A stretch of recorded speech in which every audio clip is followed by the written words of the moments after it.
Twins pick up a massive 11-4 win in the series finale with the Padres.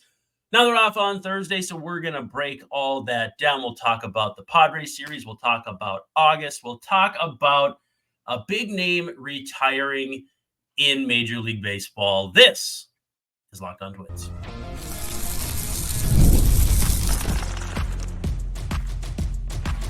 You are Locked On Twins, your daily Minnesota Twins podcast. Part of the Locked On Podcast Network, your team every day. Hello again, and welcome back to Locked On Twins. I'm your host, Brandon Warren, and you can unfollow me on the tweets at Brandon_WARNE. Been watching the Twins for 30 years, covering them for about half that long, and more than delighted to bring you this show, Locked On Twins, which is part of the Locked On Podcast Network, which is your team every day. And I am joined across space, cyberspace, digital space by Mr. Dave Brown at Answer Dave Brown on the tweets. Talk to him, Dave. How you doing, Brandon? You already said my name, Dave Brown. So I'm going to say it again, Dave Brown. Just remember that name. I've been a baseball writer, professionally speaking, since 1998. Actually, if you go back to 95, that's when I started in junior college as a ball writer. So it goes back that far. Not that Dave Brown. Sorry. I'm not a quarterback. Sorry, it's not me. Why did you have that? I was cleaning out my sports cards the other day, and I have a bunch set aside to get them autographed, like this Keith Law one and Mike Oz and Derek Gould, and a lot of these people have agreed to sign them for me. And then I had a Dave Brown one as a gag, and then I was like, oh, it's been sitting here for a few months. I should probably wait. Why is the Mike Oz legitimate signing and mine is a gag? Oh, because it's not me. Because until Allen and Ginter puts you on a card, it's going to have to be. I mean, it's not actually you. Unless you want to sign it, I'll send it to you. I remember a Matt Ginter who pitched for the White Sox and maybe the Twins at one time. I don't know. But my insistence with the Allen and Ginter series is that it's like someone's fever dream, because you'll get a sports writer. Like I have a Mandy Bell game-worn outfit card, That's one of the funniest things I've ever heard. Right. And then I have one that just says can of corn.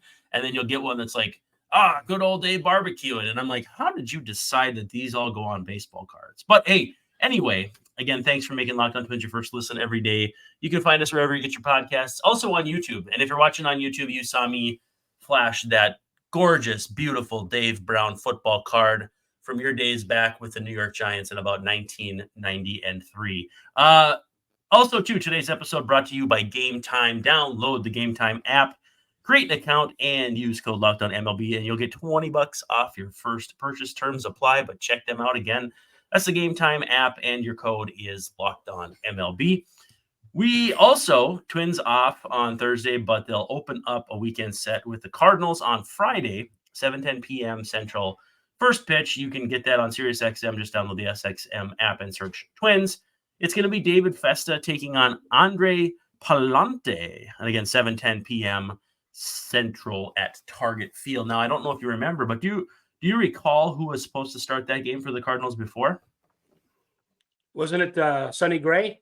No, he's starting Saturday against Pablo. It was Lance Lynn, who has gone on the injured list with a bit of inflammation or tenderness in his knee. So we will not see him. That's too much old home week. That's too much. It's good that it's not good that he's hurt, but that's Lance Lynn and Sonny Gray. That's imagine if Kyle Gibson was also in the series. That would be just an overload of Valvy Googling. Yeah. Well, Twins welcome Toronto next week, and looks like Zebby and Barrios will face off in game 2. Pablo and Gausman in the first game could be a fun one. It's a rematch of game 1 in the series, the Wild Card series last year. So could be a fun one. And revenge could be on the minds of the Blue Jays. Right. And it looks like they could get Chris Sale in the finale of the Braves series. So it might be a fun little bit of pitching matchups here coming up. But Palante, I'm curious to see what he looks like. Young guy who's got pretty good numbers, not a lot of strikeouts. But if you pronounce it Palant, it's kind of like a goalie. It sounds like someone from the woods of French Canada, like second Edouard Julien, the second baseman Minnesota Twins, I should say. There's a real chance I'm Eno Saracing that name too. So let's just be fair. Eno is. Oh, I think you're right. I think you're. Okay. Well, what would Eno Saris do? Definitely mispronounce it. I love Eno to death. He was my boss at Rotographs, not Knotgraphs. Knotgraphs, there's no boss. It was just squalor. Actually, no, Carson Sestouli was the main guy there. And then Dane Perry. Haven't heard from Dane Perry much lately. He's doing the smart thing. He's still writing a lot for CBS, but he's doing the smart thing. He's staying off the social media. Smart. So he does not post a lot on there, and I think it's for his betterment and that of mankind. Yeah, well, the world's a better place with Dane Perry in it, but Twitter is a better place with nobody in it. Twins take the finale against the Padres 11-4. Big 7-run fourth inning capped by Matt the Moose Wallner with a massive 3-run homer. A moosive, if you will. Moosive. It was a missive. Moosive. You know what's funny about him? Yeah, lots of things. He's very, I don't know if he's shy, but he's pretty reserved when you talk to him. He's quiet, not a horn blower, if you will. Not like, oh, this big personality. And then, but, he hits a home run sometimes, and when he gets all of it, he can watch a home run. Anybody in this league. That's impressive, too. He can drop a bat, and he can on a dime, he turns into this beast, if you will, a moose. Yeah. And, it helps to hit no doubters so you don't have to think about it. Right. Well, when you're a big, powerful, strong man, sometimes you got to flex. That's always been my philosophy. You do that a lot then? No, hardly ever. So just a really great offensive effort for the Twins. 18 hits they banged out against Matt Wallner and friends. Wallner giving up 12 hits, 10 earned runs. That's a real ERA breaker. So he's up to 4.79. Honestly, Waldron got his butt kicked. He got it handed to him. But I see the appeal in a guy who throws 92, cutter, sweeper, knuckleball. Like I see the appeal there. It just it took them a turn. Yeah, they did not look all that comfortable the first time through. Not surprising. And then, so there is something there for sure. I think he's been kind of having a difficult time lately. That's why I thought maybe the Twins would get to him maybe even earlier than they did. But he's had his struggles lately. So he's kind of been not at his best the past several turns of the rotation. But I agree that the variance between that knuckleball and the low 90s stuff can present some problems. So we'll keep an eye on young Matt Waldron. Yeah, I think he's going to be a fun one to monitor from a distance. So Matt Wallner, I'm trying to figure out where he rates as far as longest average home runs, and I think I'm overshooting how many he has on the season. Well, I've seen some stats. This isn't exactly what you've mentioned, but somebody went on the StatCast and looked up like how hard is his swing. I think it was that. Like how hard is he swinging? And you take all the safeties off, and he's like second to Aaron Judge with the hardest swing. This was back, I think, around the time maybe he came back from the minor leagues. So he is, as far as brute force goes, Matt Wallner is definitely a moose at the plate for sure. So actually not as long of an average home run as I thought. 402.1 feet. That is 75th among hitters with at least 8 home runs. He has 8 home runs. That is an eyelash behind Trevor Larnach at 402.2 and virtually tied with Manny Machado at 402.1. Now, with that said, that is nothing to sneeze at. I mean, 400 feet for your average home run is pretty dang good. Let's see, Max Kepler, Jose Miranda, and Byron Buxton are ahead of him. Kepler 406.3, Miranda 405.3, Buxton 404.7. So they've got a handful of guys hitting homers on average. First? Who's first? Yeah. What's the distance? I think it was Hunter Goodman, which, if I'm honest, I'm not really sure who that is. Sounds like a broadcaster? That sounds like a broadcaster. No, it's the dad from Roseanne, isn't it? It's do you follow sitcom people on Twitter? They'll highlight the moment their name comes on the screen in the credits, which doesn't really happen a lot anymore. If you notice sitcoms of today or even shows of today, they kind of they'll mention who's starring, but it's not a big deal. They don't get a glamour shot. Maybe one of those sounds like names one of those guys flashing on the bottom. So of players with at least 8 home runs, Hunter Goodman of the Rockies is second. Jorge Soler first, 422.8. O'Neal Cruz, Jesus Sanchez, Salvador Perez, Lars Nootbaar, who should have his own fruit bar, and then Ohtani. That's an outlier, isn't it? Lars Nootbaar's up there? Yeah, only has 8 home runs. Ohtani, Stanton, Brent Rooker, great trade Falvey, and then Dominic Canzoni of the Mariners. Hey, how you doing? Hey, before we head off to our first break, though, takeaways from the Padres series. Offensively, the Twins were actually quite good in this year. I mean, certainly propped up by the fact that half of their hits in the series came in the finale, but they hit 330 in the series, 36 hits in 109 bats. Again, 18 of those hits coming in the final game, but a slash line for the series of 330, 375, 459, certainly not something to sneeze at. Pitching was okay, 22 strikeouts and 4 walks in 25 innings. But in general, as tends to be the case, the home run ball kind of bit them a little bit. And I don't know. I mean, taking 1 of 3 against the Padres with the other 2 being, not imminently out of reach is, it's one of those moral victories, which I know people hate to hear. But in general, I don't know. I think they acquitted themselves reasonably well, despite the fact that the bullpen really let them down in the first 2 games. I can't really see the Twins accumulating a lot of immoral victories, not with Rocco leading them. Rocco's a very moral ethical person, baseball. So. On Twitter, they call it ethical baseball. They win the XPA. I thought the Guardians had that cornered that market. That's unethical baseball. That's winning the game despite no hard hit balls, a lower expected batting average, and no exit velocity. And so that's unethical baseball. I tell you what I kind of like. We haven't mentioned too much Simeon Woods Richardson, and it wasn't his most efficient start. And he barely pitched long enough to get a win. Mm-hmm. And, he threw 100 pitches or for 5 innings. So, obviously the term work in progress kind of has a negative connotation. I'm using it positively with Simeon, kind of like how with Festa at a different point in their career, you see lots of good things. You see, they're pretty good with results. In some cases with Simeon Woods Richardson, very good with results. But you see better things maybe down the road a little bit. I liked Trevor Plouffe made a big deal out of his swagger and stuff. And in the last inning, he was like, "Give me the ball. I'm just going to throw it up there." Well, I gave up. Corey said moxie. I think I've said mountain presence, but they're all cousins of each other. Ted Williams, Cousins pitches for the Yankees, but Jay Cousins. No. He's quarterback of the Falcons as long as Michael Penix Jr. One time I said he dove in the end zone. I said he made it by the skin of his, I guess, Penix, but ow, that's a terrible way to dive. By the way, Moxie was a soda pop advertised by Ted Williams.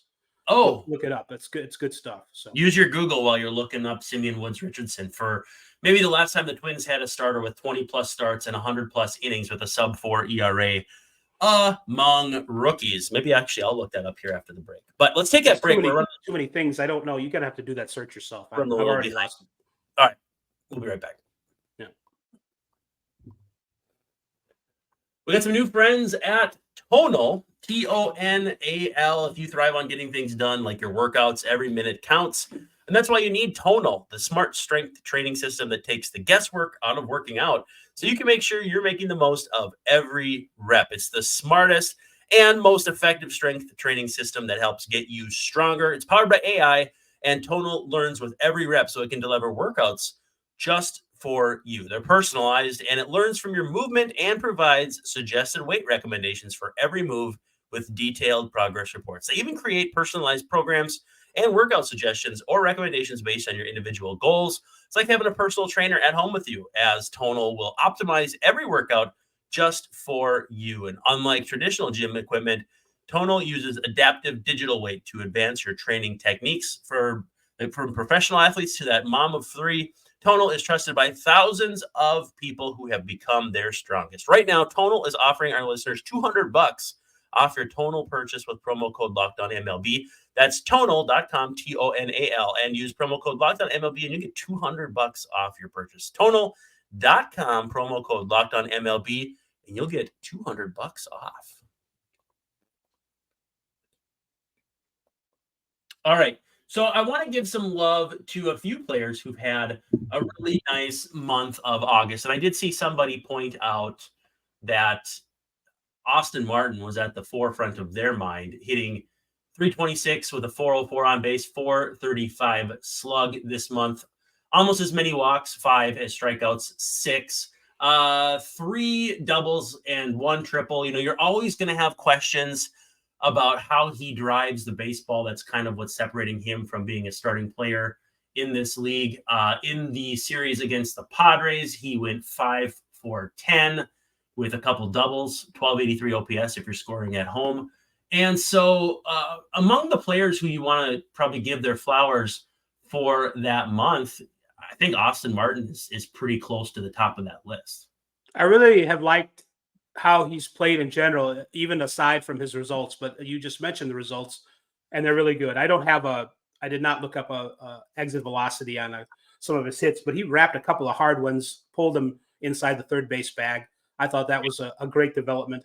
I also like I don't know if it's just an aesthetic thing or there's a real improvement, but I like how he's been better on defense. He's been more sure-footed out there, no matter which position he's been at. And it's, again, I think it's a product of Rocco. They've sent him back to the minors a couple times, but Rocco generally believing in him and having something for everyone on the 26-man roster to do, basically. Rocco's kind of got this edict where, even if you don't start, you're probably going to play, and you might get a couple of bats in a game you don't start.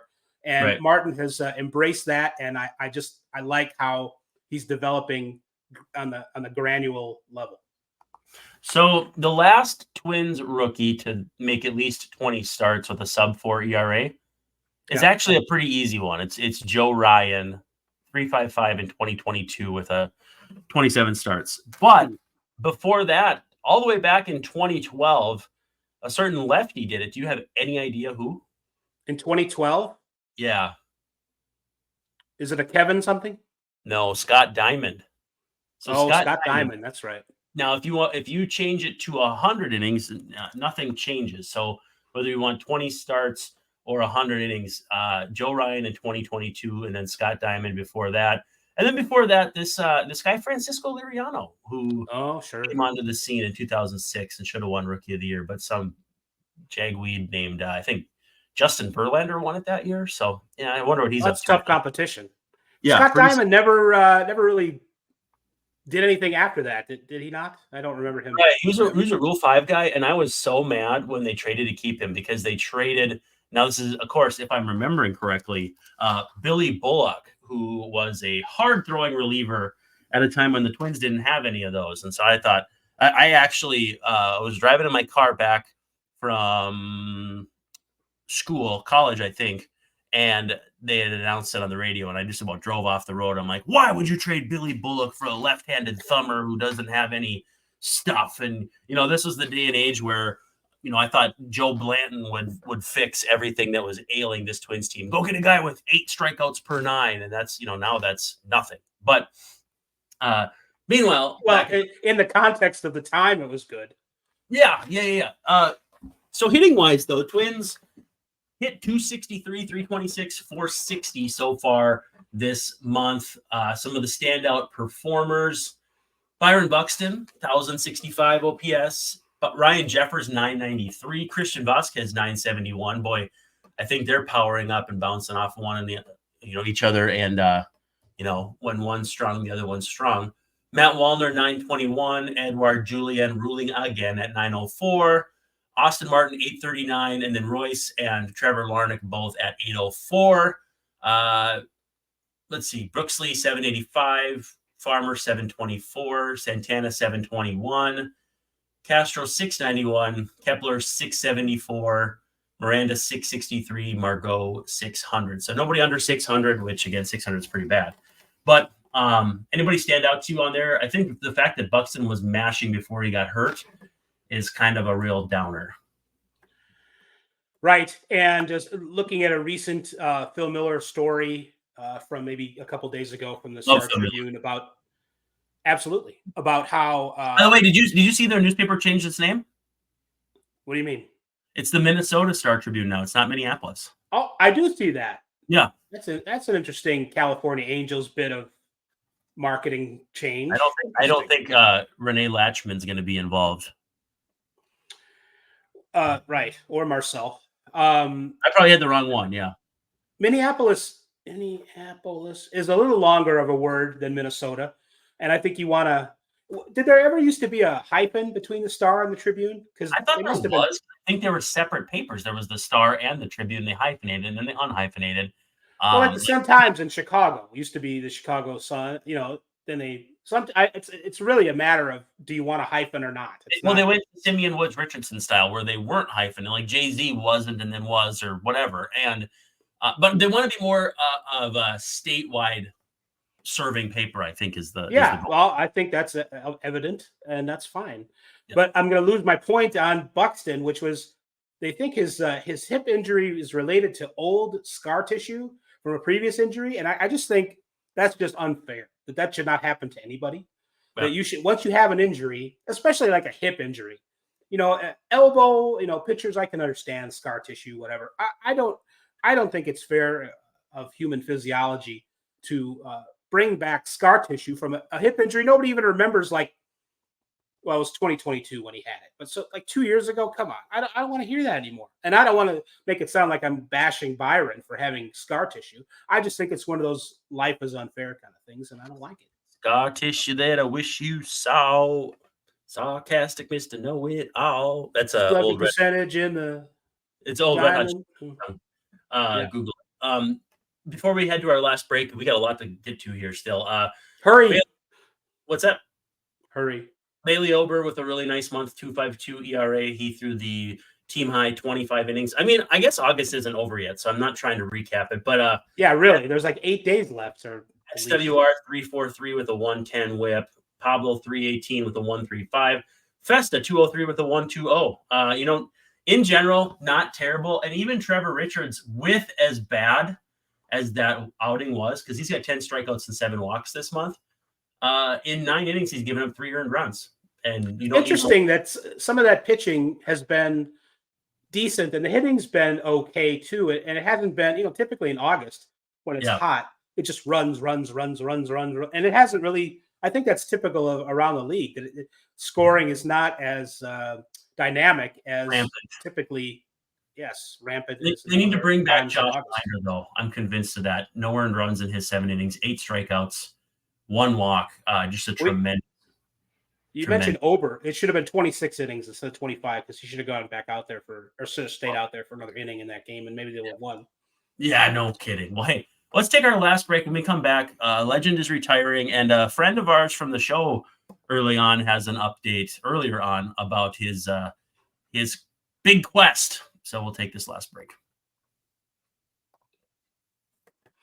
SupplyHouse wants you to get supplies from the site that's made for the skilled trades, SupplyHouse.com. SupplyHouse.com is the reliable way to order plumbing, HVAC, and electrical products online. Their easy-to-use website is packed with helpful resources and the latest product info to help you get the job done right. You can shop a complete inventory of over 200,000 parts from over 400 top brands and get your order delivered right to your front door with fast or back door, if that's what you prefer, with fast shipping from to each their own. Whoop. Not that there's anything wrong with that. Need help with an order? Get expert support and industry-leading service from the friendliest folks in the game and talk to a real person every time. None of that AI business. Pros in the skilled trades can get a competitive advantage by joining SupplyHouse.com's free Trade Master program. SupplyHouse.com/TM for that. Every Trade Master gets access to a dedicated phone line, free shipping, and discounts on every order. Again, SupplyHouse.com/TM, where you can join thousands of trade pros already benefiting from their free membership. You can order plumbing, HVAC, and electrical supplies from anywhere with just a few clicks at SupplyHouse.com. And of course, we do have Game Time. There is a Diamondbacks Labor Day offer, especially 50% off tickets to Dodgers at Diamondbacks on Labor Day exclusively on Game Time. Game Time is, though, your ticket source. It's the Game Time app, or if you use Game Time on web, it's gametime.co. So make sure you go to .co, like the O.co Coliseum back in the day in Oakland. I went to the Metallica concert last week. I'm still a little bitter about that because you know what? I was thumbing through the Game Time app just to get a feel for how much tickets in the Snake Pit cost. They had a circular stage, and the last tickets I saw in there were going for 11 grand total, which to me is 11 grand. Astonishing. And they wouldn't even play Enter Sandman all the time. That's what I was bitter about. Mammoth was great. Wolfgang Van Halen has his little he's a big dude. He's a big band. Pantera was great, but Metallica, they did a no repeat weekend where they played some songs on Friday, some songs on Sunday, and I felt like I got cheated. But I did look at Game Time, and I definitely thought about going on Sunday because they had tickets for a very reasonable price, and the closer you got to the show, the better the prices got. And that's what Game Time offers. You get all-in pricing if you toggle the feature, and I had that toggled, so I could see that I could get into U.S. Bank Stadium for under $100, which is kind of a pretty good deal considering how loud and proud Metallica is. And Five Finger Death Punch might have been fun to watch as well. But you can get seat views, panoramic seat views, if that's what you want. They have zone deals. They have all kinds of fun stuff. You really just got to check it out yourself. It's the lowest price guarantee. Game Time will credit you 110% of the difference if you find the tickets cheaper someplace else, and you have a flexible ticketing policy, customer service policy, probably the most in the industry. You got to check them out. If your game gets postponed or banged, as we say in the industry. I always love doing that just because it gets people kind of popping their eyes out of their head. But take the guesswork out of buying concert and baseball tickets with Game Time. Download the Game Time app, create an account, and use code LOCKEDONMLB for $20 off your first purchase. Terms do apply. But again, create an account and redeem code LOCKEDONMLB for $20 off. Download Game Time today. Last minute tickets, lowest price guaranteed. Dave, Joey Votto is retiring. Your thoughts? One of the best players, certainly one of the best hitters, one of the best first base of his era, one of the best first basemen ever. If you look at Joey Votto's jaws, and I don't mean like his teeth, but I mean his Hall of Fame kind of monitor. Courtesy Jay Jaffe. That Jay Jaffe of Fangraphs and his brother have developed over the years.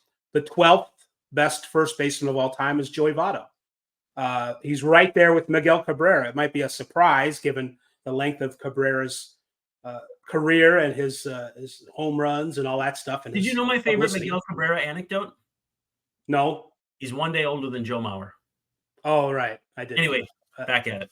Sorry. Speaking of Joe Mauer, I think how's that for a segue? That's pretty good. Yeah. And not the Joe Bluth kind of segue, but yeah. I think if you look at Joey Votto's career homers for a first baseman, it's going to turn you off because it's only 356, and he's only got 2,100 hits. He walked a lot too. Yeah. A lot of walks though. He's a lifetime 294, 409 on base, 511 slugging slasher, 144 OPS plus. I don't have his weighted runs created adjusted plus RC Cola called up, but it's up there too. He's a definite Hall of Famer for me.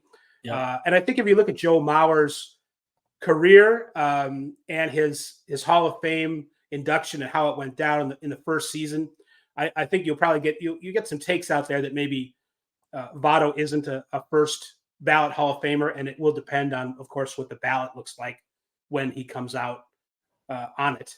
But I think if you look at how the voters, the electorate responded to Mauer, I think you'll get a similar type deal with Votto, who had 2,056 career games compared to Joe Mauer's 1,858. Mm-hmm. So I think he had a long career, but Joey Votto did, but he had some years in the seasons in the middle of his career that did not add up to much. Injuries and whatnot got in the way. So he's not like an ideal, Hall of Fame candidate in terms of he doesn't check all the boxes, but he checks the right ones. And he's a funny guy on social media, and he came a long way as far as his public persona goes. That doesn't necessarily have anything to do with him being in the Hall of Fame, but he is an entertaining person too, and that doesn't hurt ever. Well, we're gonna run late, and I don't even care.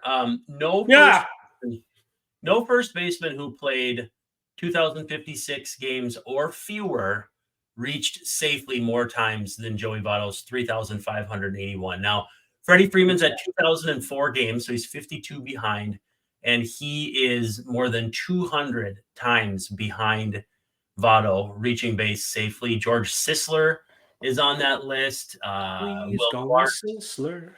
Carlos Santana, Jim Bottomley, Hall of Famer.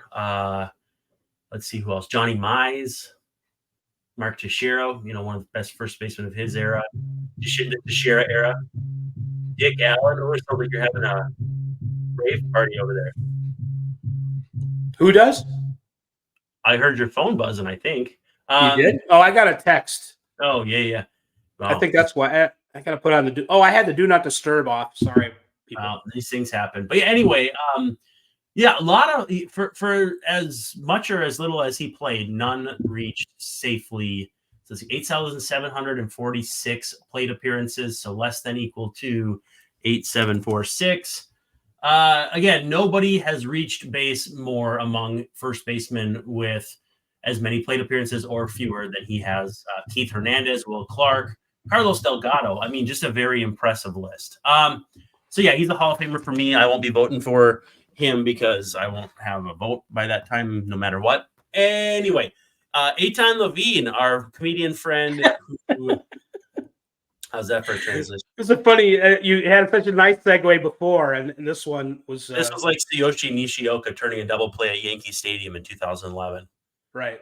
Nick Swisher taking. It's exciting though. Eitan Levine, he did the first pitch again. He's actually got a video of the last 20 as a supercut. I would highly recommend going and looking. He's got like the Hartford Yard Goats and the Chicago Dogs and Colorado Rockies. I mean, it's literally running the gamut of all the different levels that you can throw a first pitch at. I will say this, though. I cannot confidently say he's getting better as time goes on because he's a little scattershot with his accuracy. Well, and he said, too, that while he does like, he's not a great athlete. He's more of a hockey fan, actually, even. Yep. So I'd like to see maybe for his next act, he could go out there and shoot the first puck. Is that a thing? They drop it, actually. Yeah, you should have you should shoot the first puck if Gary Bettman's on listening, and he probably isn't. But if he was, this would be a good idea. Shoot the first puck ceremonial thing and have Eitan Levine do it for Make-A-Wish. Well, he's the friend of the show. We love Eitan. Love to have him back sometime if the situation dictates. By the way, thank you for making Locked On Twins your first listen every day. And for your second listen, make sure you check out the Locked On MLB podcast hosted by Paul Sullivan, a.k.a. Sully. The dude is hilarious, and he's here daily to provide national expertise with his trademark humor to help get you ready for the playoffs here in the dog days of summer. Prepare for the Fall Classic with Sully, who has it all covered every single day on Locked On MLB. Available on YouTube, wherever you get your podcasts. And as part of the Locked On Podcast Network, it's your team every day. Also, again, Andre Palante facing David Festa on Friday, 7:10 first pitch. I'm sure we'll reconvene before then. But he's Dave Brown. I'm Brandon Warren saying thank you so much for hanging out on yet another edition of Locked On Twins. And we'll see ya tomorrow. Night. See you. Goodbye. Stay classy. Andre Palante didn't go tonight for St. Louis Blues. Aye. He must stop the puck.